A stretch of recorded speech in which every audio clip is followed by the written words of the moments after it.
What's new, 802? I'm Becca Hammond, and you're listening to Vermont Talks. Vermont Talks may include graphic or explicit content. Listener discretion is advised. On this week's episode of Vermont Talks, we have Beneath Black Waves with Jesse and Nathan Munier. Beneath Black Waves is comprised of two siblings and a drum machine. They are beach goth, post-punk, surf gloom, and dark pop, and they are based out of Burlington, Vermont. Nathan, Jesse, welcome on the show. We are here today. It is the 23rd of July. It's Saturday, South Burlington. Chilling out in my apartment, having a grand old time. So, tell me about your band. Sure, yeah. So we play in a two-piece band called Beneath Black Waves, and we actually started the band in pandemic times. Jesse, you want to tell this story? You had a really good answer for this one last time we were talking about this. So at the time I was working like a super stressful job, and Nate sent me an invite to have some beers on, was it Oak Ledge? Yeah, it was one of those. We've been doing a lot of pandemic social distance beach beers for the past couple of years. Have been one of the ways when it's nice summertime to get together with people and in a more safe open air situation. Yeah. So we were hanging out trying to relax, despite the state of the world and the craziness, and trying to figure out how to just like mentally process that all, and having some adult beverages. And I think we'd been listening specifically to the album Sunbather from Death Heaven. This like intense, like grind black metal. Yeah, like black metal shoegaze. Very loud, not your typical beach music. Yeah. And that led to several. This is a mood.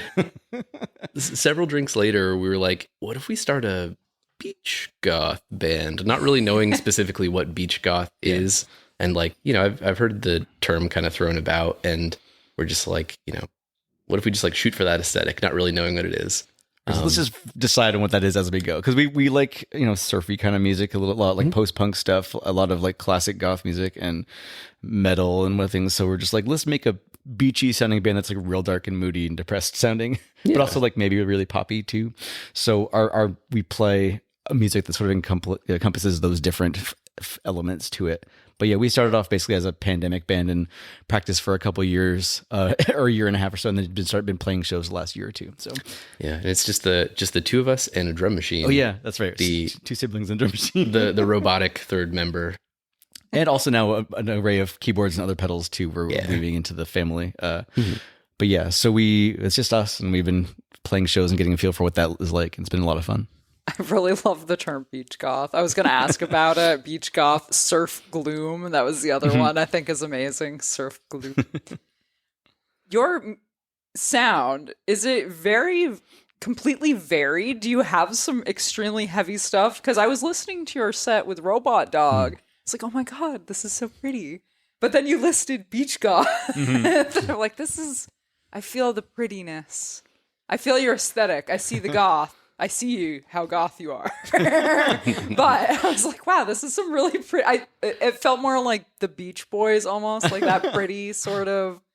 At least some of the songs I listened to, sure. I didn't get deep enough, clearly, because I'm missing the heavy gloom of the sound you're going for. Yeah, there's a song on that we just released. I think it was a 5-song EP that we recorded live with Robot Dog, and yeah, there's a couple songs that are like, we have a range of sounds we explore. We have one song on there called Void that's very Pixies-ish, and that it's like kind of loud, quiet, loud, but like at the end it gets almost like doom sludge metal, like heavy loudness. Okay, yeah. We also like we characterize our music almost like the core of our music is like we are a pop band. We're like a dark pop band. We play loud pop music with really dark lyrics, and it tends to be on the heavier side. Our sound is a mix of like surf, post-punk, like some kind of like alt indie rock kind of vibes. Sometimes it's a variety of sounds, but definitely rooted heavily in like a gothic vibe in terms of the lyrical content and like the kind of the image we're putting together as like what we're presenting for when we play shows. But yeah, our sound is really kind of dynamic, and then it kind of draws from a lot of different influences. I was just going to ask about the influences, because you said you were listening to that one particular album. at the beach, which is very fitting. Yeah. Yeah. So what other bands? I mean, obviously, very much like a Joy Division, Smiths kind of influence. Yep. To some extent, I used to listen to like the Bauhaus and like Sisters of Mercy. Actually, that's where my vocal style kind of draws from because I have a deeper voice. I've sung in different bands before, but I've never really embraced just singing like in a low, deep kind of croony voice. And like singers like Peter Murphy from the Bauhaus and like Sisters of Mercy and other bands of that sort of like ilk. Really, I like that vocal style and that sonic aesthetic, but I'm trying to think of this band called Oh Children that is really like kind of a similar vibe in terms of like that darker, heavier vocal style, like lower end. But we also listen to like a lot of different kind of music, a lot of shoegaze, like black. I grew up also listening to a lot of like black metal and like Norwegian death metal and like just kind of heavy stuff too. But Jesse, you want to talk about some of your influences too? I think there's definitely some overlap. I think Nate leans a little bit harder into the more like straight up like 80s 90s more like traditional goth stuff than I do. Definitely a big fan of the Smiths, and definitely I'm drawing a little bit more of that influence into like my bass playing. Also, I believe is it Peter Hook of Joy Division New Order, the bass player? I think so. I don't know. A lot of our early stuff was kind of like drawing from that, like playing higher up on the fretboard, like kind of more like almost playing like lead lines on bass or playing more kind of like busy chimey bass parts. But yeah, a lot of really into like 90s, 2000s indie rock. I think one of the things that we found too in trying to like, even though our core sound, and especially like Nick's vocal stylings, are more rooted in goth music, we kind of think that a lot of the best goth bands, while they're really good, they can be kind of a little bit like one note sometimes. Like they fall into the same kind of sonic territory over and over again. And the best ones, or the like post-punk or goth adjacent bands, are ones that incorporate like different funky musical elements in a way that you wouldn't expect. Like listening to, I think Barbarism Begins at Home by the Smiths. It's like, oh, this just is straight up like funky, like disco bass line. We've been pulling in a lot of funk in the stuff we're working now is a little more synth heavy. So we're trying to draw some different influences in what we're doing. So you've been putting a lot of like straight up funk bass lines to that kind of synth keyboard heavy stuff we've been working on, which has been really interesting because I'm still working to see like how that's going to fit into our sound when we put it all together, because it still sounds like us, but it's like a very different energy than like our first batch of like a dozen or so songs. Yeah. But we see a lot of different. I actually like we're siblings and we're 10 years apart. I'm the elder sibling, and I think I had a big influence to some extent, forcing you to listen to a bunch of weird stuff when you were like a kid. I remember like hanging out in your bedroom growing up, like listening to like Sonic Youth and like the Pixies, and like also a lot of like funky grindcore, but also like Fugazi. Oh yeah, I draw a lot from this personally. Which is like hanging out and playing video games and being exposed to all this music. And I remember like, it's kind of embarrassing. One of the first albums I ever got was like Limp Bizkit's Chocolate Starfish and the hot dog flavored water. And I think I even got like the censored version of the album, which is like doubly embarrassing. But you're like, ooh, that's maybe not the best. Here, if you like this kind of like general sonic framework, check out Rage Against the Machine. Yeah, that was actually the first CD I bought. Was the first Rage Against the Machine album was like when back in like the 90s, like the first compact disc I owned was like, oh, Rage Against the Machine. Yeah, like I remember listening, like having fond memories of like being like a 11, 12, 13-year-old listening to Evil Empire and like talking about like cops burning crosses and shit, like not fully conceptualizing what all that meant at the time, but I'm like, oh, like, yeah, in retrospect, that kind of informed a little bit about adult me. We have a really broad range of like influences though. Like I like a lot of even more modern kind of goth centric stuff. But as Jesse was saying, like after you listen to a lot of it, you start to notice that a lot of bands start to sound very samey, and they try to draw influence from other bands that also sound samey, and it just becomes this repetitive cycle of like a lot of bands that kind of are doing the same aesthetic over and over again. And you see that in any kind of genre too. But like I tend to notice those things that are repetitive in like the things I'm doing and try to pinpoint those. Like let's change that into something different. So we've been drawing a lot of influence from even like post-punk goth stuff. That's like the old school stuff plus the newer bands that are out, which I really listen to a lot of to enjoy. But I found that a lot of it is it gets cyclical and sort of, I don't know, it's like a dog chasing its own tail kind of energy. So we've been trying to intentionally break out of that a little bit with what we've been doing. Yeah, that's fantastic. Well, I mean, that's kind of like the Beatles, right? They were trying to break their own sound. We sound like ourselves. We're going to break our own sound. Because I think, speaking to the 90s, 2000s so many of these subsets of rock during those era, I should say. Everyone was so divided, and I think that's something that's kind of dying away in the music industry in and of itself, just coming from the bottom up. Who cares what you define yourself as if you're a musician and you're talented? And I think that I as a kid, the emo early, there was attitude, there was such attitude because I listened to heavy metal, and like, if you weren't heavy enough, I had attitude about it. It was like, it wasn't the same, it wasn't my music because I liked specifically this type of metal, and like, I might respect it, but it wasn't the same, and everyone had these funny lines that now I feel like have kind of blurred and are mostly going away in some ways. Like, who cares if you play some, because I'm trying to think of the right band name. Between the Buried Me is one of these metal bands that beautiful lines in it, and they sing and they do such beautiful things, and it's not like, I'll play some of their songs and like, this is not black metal, it's not whatever you want to call it. It has elements of so many other genres that make it sonically interesting. Yeah. Like, they keep you interested by changing things up, like blur the lines, make something that just is pleasing to ear, and stop trying to follow the like specific of like, oh, this certain genre has this certain thing going on. And like, you couldn't be, if you're a grunge player and that was your thing, was grunge, like, you kind of like played yourself out of a career in some ways. We run into that a lot with like trying to write songs that sound different from one another. It's like that intentional, like trying to not just do the same type of thing over and over again. Right.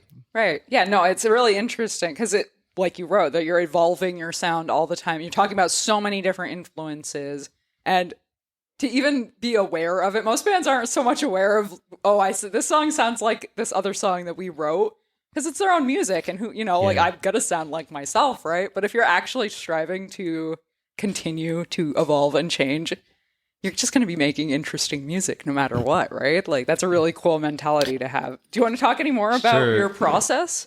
Yeah, I would want to, on that point we were saying before, like, I do tend to get very bored if like we're just writing the same kind of song. And I think Jesse's in that same wheelhouse a little bit, because like we're always like, you're just like, oh, I've been playing 16 notes too long for these different songs. Like, now I need to play funk bass line. So like we'll go through waves of creative being really into like a specific vibe and approach, and then being like, we've been doing a little too much of this. Let's break it up with something else. But right, one of the things to go on a brief aside, before the pandemic, we had started a game design company, a board game design company, and I think going back like years since like we were kids essentially, or I was a kid and Nate was a teen. We've been doing some kind of creative process together. We've even if it's just like 4-track recordings or like, and it's interesting too, seeing now that, Nate actually works in board game design as a career. And we've kind of temporarily shelved our game design company to kind of in favor of being able to work on the music a little bit more. But it's interesting seeing some of the kind of design process that we have incorporated from like the iterative, super rapid fire prototyping kind of find its way into our music making as well. And like the idea of like, hey, let's put some creative constraints on this to like, let's set some rules for how we make this song as almost like design challenges. Yeah. We were just talking about this, like just this the other night, just during band practice, where we're just like, okay, next practice, let's just like pick a few parameters and try to write a song within those constraints to see how it comes out, rather than just kind of being like, we don't know where to go, because we sometimes hit the wall creatively.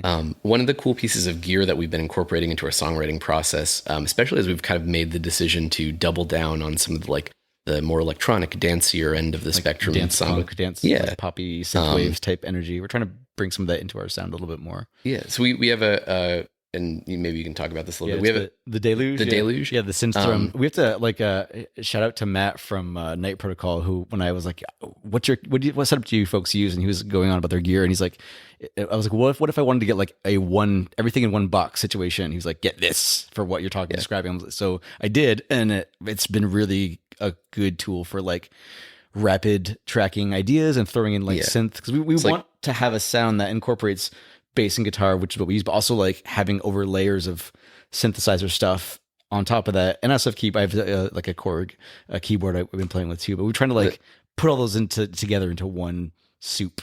Yeah, the Deluge in particular is awesome because it's like in 30 seconds, Nate can just like hammer out a rough drum beat and put like maybe a synth arpeggio, and I'm like, ooh, I can work off that. I create a bass line.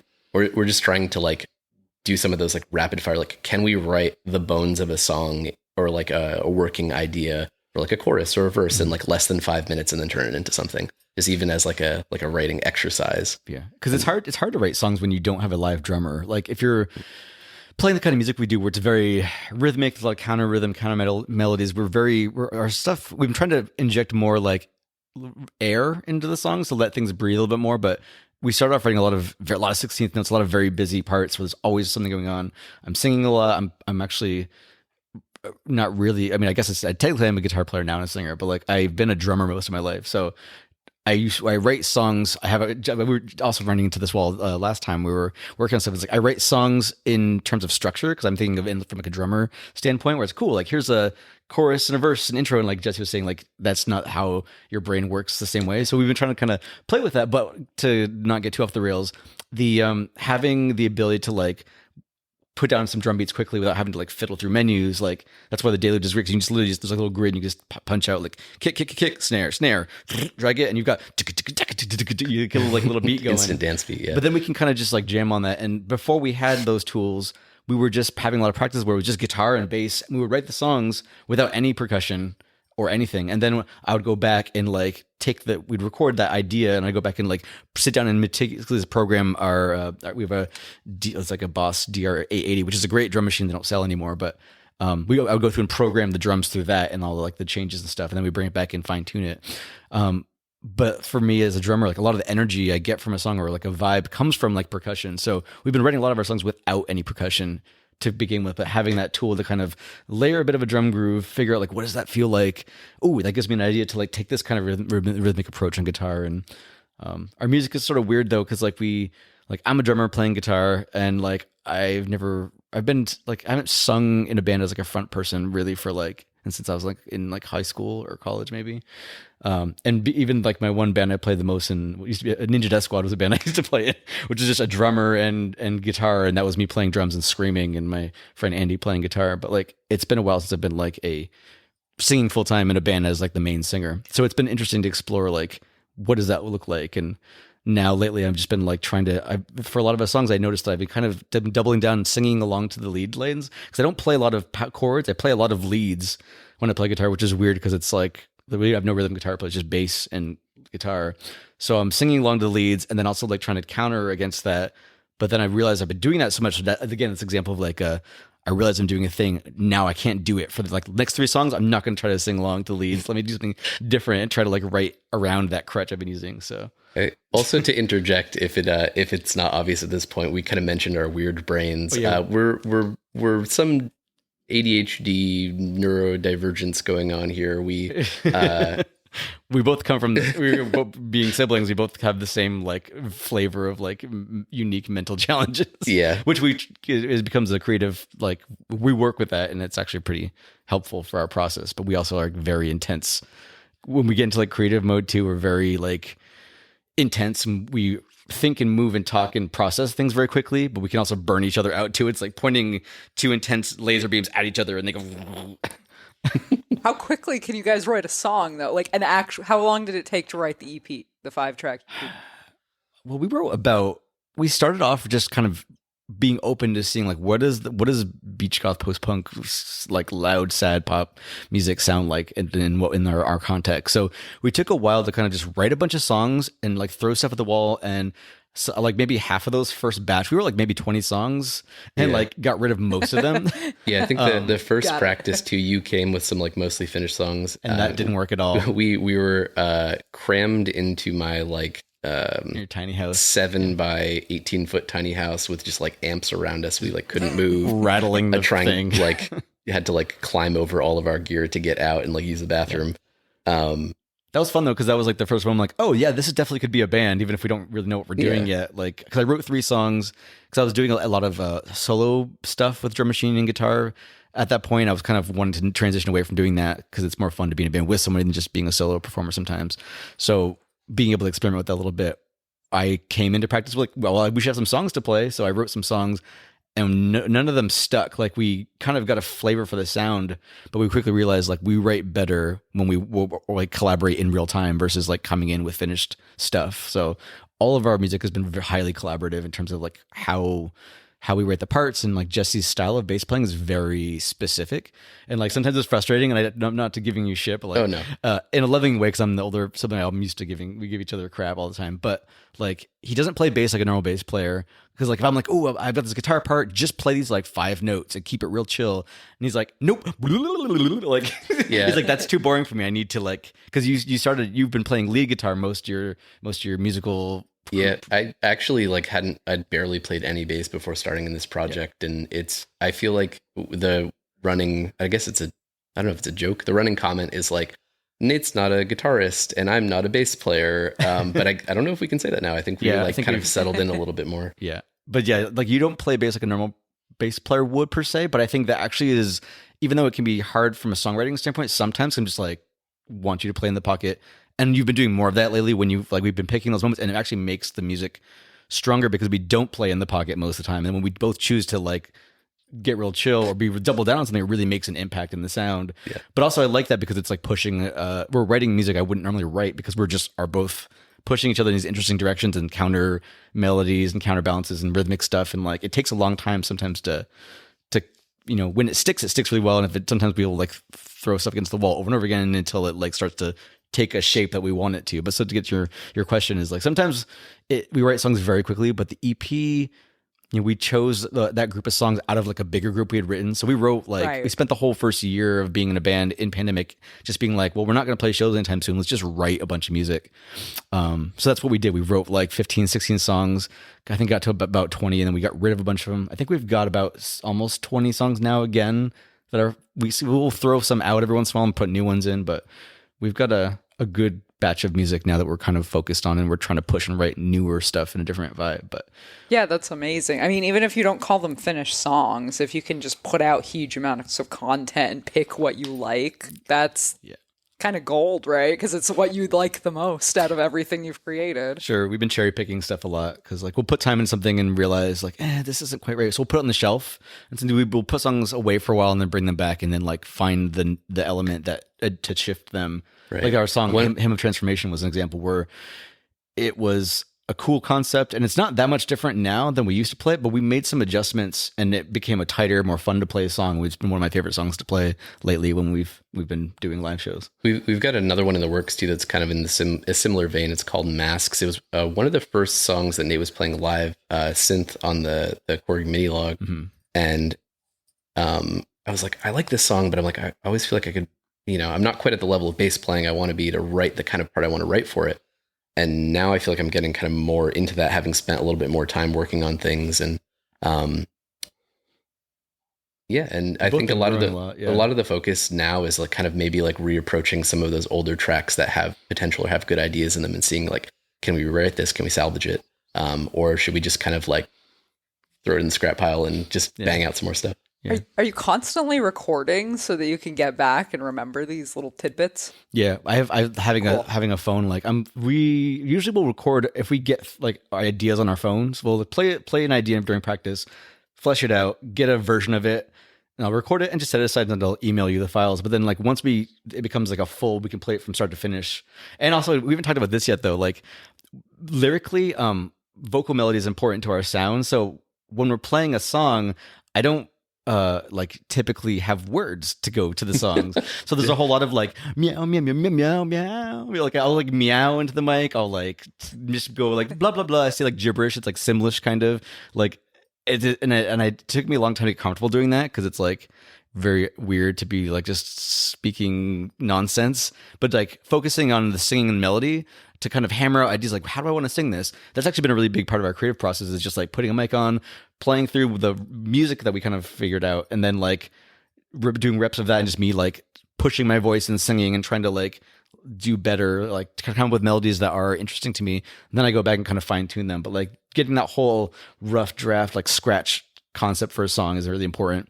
And then we'll go and take that, and I'll go back and like program drums, and we'll kind of talk about the parts and rearrange them. And it's usually I don't know. It feels like it's taken longer for us to write the songs that we've been working on, but they're a little more complicated. There's a lot more different, sonic ideas we're trying to explore. So it's been like, the song that's like Chris Isaac inspired Energy, but it's definitely a different sounding kind of thing. That was the one that was on the video I think we posted. What's the song called? I can't remember now off the top of my head. Other Side, yeah. It's very slow, moody, quiet, and there's like a lot of like shimmery kind of guitar work that just kind of ethereal, and there's just a lot of like, yes, that's the one I listened to. I was like, this doesn't sound like goth. It's a very different vibe, but like even getting to the point where we could play that through and like realize, oh, this is cool. Like, It's not quite what we normally do, but it works in our sound. Yeah, but it took a while to like get the reps going, but like feeling that out. It's easy to play like the more punkier stuff. We just slam it out and like, and it's fun to get the energy of it. But something more delicate like that, where there's a lot of like nuance to how I strum a chord and how the vocals go. I think that was like the first time I'd experimented a little bit more with like non-straight up like post punk, kind of more like a jazzier, slinkier style of bass playing. I think that's something too. Like, you mentioned Chris Isaac as inspiration in that one. A lot of the times when we're shooting to like create like a certain vibe in a song, we might pull from something like the song Void was, I think you'd also mentioned, was inspired by kind of the general dynamic of the Pixies. And I remember before we wrote that one, I think it was David Bowie giving an interview about why the Pixies were such an awesome band, and specifically talking about that like shift in like loud, quiet, loud dynamic, and bringing that idea into practice and being like, ooh, what if we try to like emulate and do our own version of that? And a lot of the songs that we write will like pull from either a particular like musical influence, and maybe it's like we shoot for that, we have a near miss, and then but the thing that we created is still like, oh, okay, there's something there, and then it just becomes its own thing. So like even though the Other Side doesn't necessarily sound like Chris Isaac's Wicked Game, it like loosely pulls from some of the same sexy energy. Yeah. That's like I was thinking when I was trying to like, ooh, let's be like delicate and like haunting sounding, and the lyrical stuff was actually really interesting, that one, because it gets our songs are pretty weird lyrically. So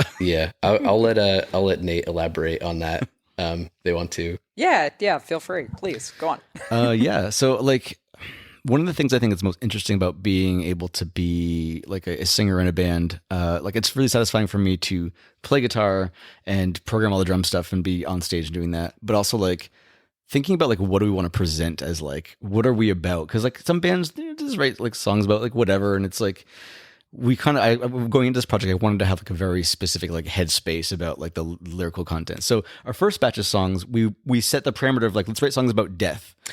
Then we're like, how do we add almost thinking in the like the funky, like let's make this a design challenge recently coming from like board game design.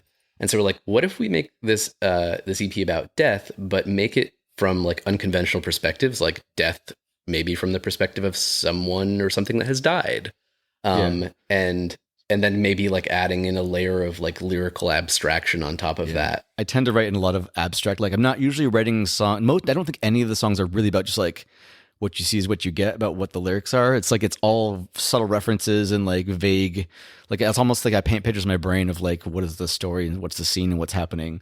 Like we have one song that we don't think we play anymore, but it's like is one of those first batch of songs about death where it's like singing like what sounds like kind of a love song, but it's actually from the perspective like of a skull like just lying in the field, like a dead body that's been rotting for years, and like the lyrics are meant to kind of sound like, oh, like you're longing for this lost lover or whatever, but it's actually about really, there's a twist later in the song where it's like the actual person that you're longing for is the person that killed you, and you are longing to in like reconnect with them in perhaps a more like nefarious way, but you're just a skull in the ground. So it's like, so the idea of like trying to subvert like typical patterns of narrative stuff in songs. We've got a song called going back to that one. I just want to mention that one of my favorite lines from that one is my lips are gone, only bones are left to kiss. Oh yeah. That's a good line. Oh yeah, because it was like I'm waiting for you. Yeah, counting the moment. Yeah. So yeah, the lyric stuff is fun because like, so we've got a song called "Dead Sons," and I don't know that we're gonna play that one that much more because it's repetitive. It's a fun one to play, but it was definitely like drawing from that initial like very gothy, trying to do a kind of very typical dancey, moody, kind of punky goth song. But the lyrics are about like kind of like this procession of people that are like marching in the night up to a spire, and like reaching this a point of ascension where they sort of like shed their skin and like metamorphose into the sky as like serpents writhing into like this void light. And like how do you write songs about, like, it's just like weird. So it's just like a weird concept where I'm trying to like think of things. I was thinking of like culty stuff, and I'm very inspired by like the occult and weird specific things. Like we have a song called oh gosh, what's the post-punk one? I'm drawing a blank of all of our songs. It's like Extinction Curse. Yeah, that's Extinction about, Curse. like an apocalyptic, like world-ending event, and is it like stuck outside of a bunker? When you're watching, that was the idea like, for the song. It doesn't say it in the lyrics really, but I was like thinking like, what if everyone's like racing into this bunker, like to like try to escape this, like I like doomsday, like not doomsday porn, but like the idea of like, I get really into the idea of like, how is humanity going to become extinct and like decay and things that are world-ending events. I like that kind of stuff. Black holes, weird things are like nothingness and sort of like nihilistic energy. But drawing from that, like this one, that song was particularly just about like, oh, we're all kind of like in this procession towards, not procession, but like we're going to this bunker and like watching this like burning ball of death. It basically incinerate all of us together in this like common, we're all dying together energy. That song is also like an experiment. Like, how can we tell a story with like two sentence verses and then like a repeated phrase? So like very minimalist lyrics that we're trying to tell a story. That's a fun one to play though, just because it's just so like straight up punk, like, but has that like that surfy guitar rail thing and the breakdown. So yeah, but like our stuff is really weird. And I try to write lyrics. Some of it is personal. Like we have a song that's kind of about and we played Chrysalis, actually played that one a lot. It's not really about my own journey so much, but it feels like it's adjacent to my own journey. It's talking about like, actually some of the songs are about my own journey in terms of like, discovering in the past year or so that I'm non-binary and like sort of exploring that side of like discovering myself. So I do think that subconsciously a lot of our lyrics are about transformation in a sense. So some of it's like creepy transformation. Like we've got a song that we just started playing again, and it's about like, two lovers sort of going beyond this, like beyond the known world and transforming and like combining and melding into something like abhorrent and like destructive, but then like having like finding some beauty in that sort of like abomination. We've got a song that I keep talking about like people dying and then summoning like the smoke from their burning corpses awakens like a giant worm queen that writhes across the city, making a throne of skulls out of the people. Like that one, appropriately named Skull Throne. Skull Throne. I was like, I just want to write a song called Skull Throne, so let's go and write the song about that. It's a very punky one, but yeah, amazing. We've been trying to like write songs that are both interesting and abstract and dark and weird, and it's like we kind of have this framework of like we want to be like a loud pop band that's obviously the sort of goth band, but like even if we're playing stuff that's not as abstract gothy sounding, it's like we throw in, it's like, here's pop music and we're singing in like maybe a croony kind of pretty sound, but it's about stuff that's real dark and weird and like not necessarily obvious unless you sit down and read lyrics and go, something strange is going on in this lyric lines. I think too, it's fun for me, especially as we've been playing more club gigs, going from like a lot of DIY venues where we're just like being loud and rowdy to more club gigs where it's like, oh, people in the crowd can actually like kind of hear the lyrics. They're like, oh, they're like, yeah, that's weird. But yeah, that's I really have been enjoying like I think we've always been like pretty solid musicians, and I think we're like starting to hit a little bit more of a stride in terms of songwriting. But I think one of the things that because we're both like weird, anxious humans that get in our head a little bit too much, like we're still working on kind of like our stage presence and our live performance a little bit. And I think it's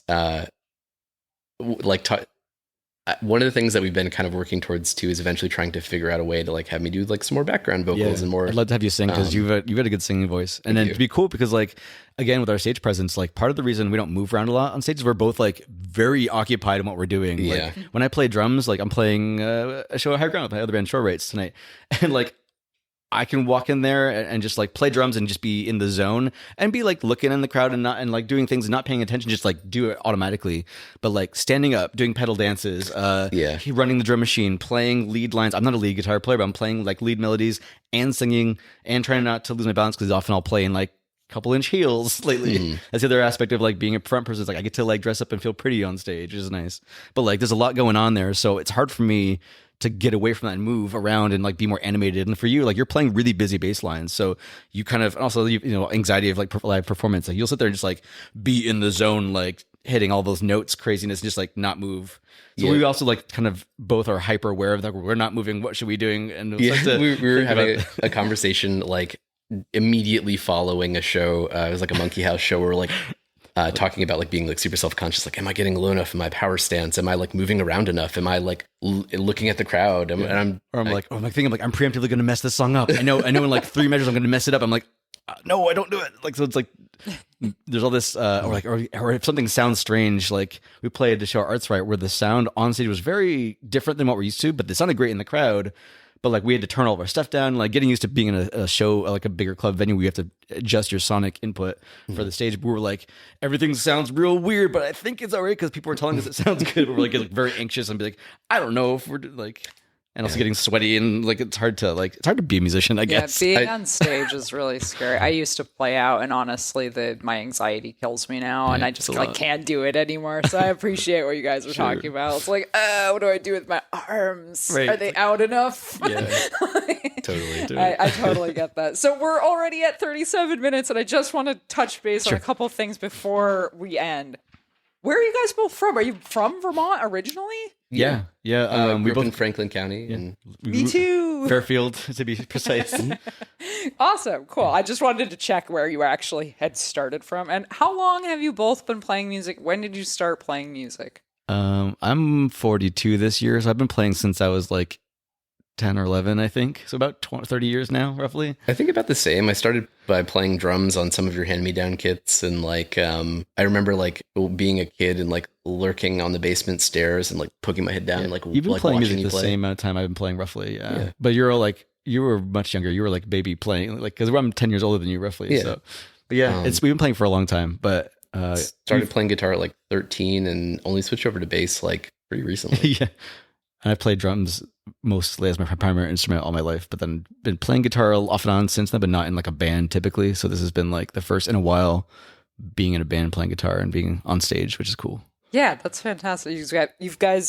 You have both been doing this for so long, and you clearly are super passionate about this. Keeps us going. It's it's like there's not a lot of money to be made in playing music these days, and like we don't really care about making it or.